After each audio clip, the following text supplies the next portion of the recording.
Você não pode brigar por causa de ração. Não pode brigar por causa de ração. Você tem 3 rações. 3 vasilhas de ração lá. E você tá brigando por causa de ração? Não pode brigar por causa de ração. Não, não quero abraço, não. Você tem... Não, tá brigando por causa de ração. Não pode. Não pode. Não pode brigar por causa de ração. Por que você tá brigando? Por quê? Me fala por quê. Por que você tá me lambendo? Não, por que você tá brigando? Me explica. Fala mais bravo com ele. Me explica por que você tá brigando. Me explica. Agora, me explica por que você tá brigando.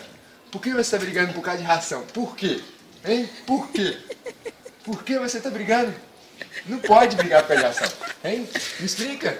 Qual é o sentido de você brigar por causa de ração? Tem muita ração ali e você fica brigando? Você quer apanhar? Você quer apanhar? Você quer apanhar, né? Não pode brigar. Olha lá, os seus amiguinhos, tá tudo querendo comer ração e você não pode fazer isso. Feio. Ó, da próxima vez, não vai ter choro, não. Tá bom? Da próxima vez, dá um abraço aqui. Dá um abraço. Dá um abraço. Pede perdão. Pede perdão, vem cá. Pede perdão. Pede perdão porque você brigou por causa de ração. Pede perdão porque você brigou. Pede perdão, isso. Pede perdão.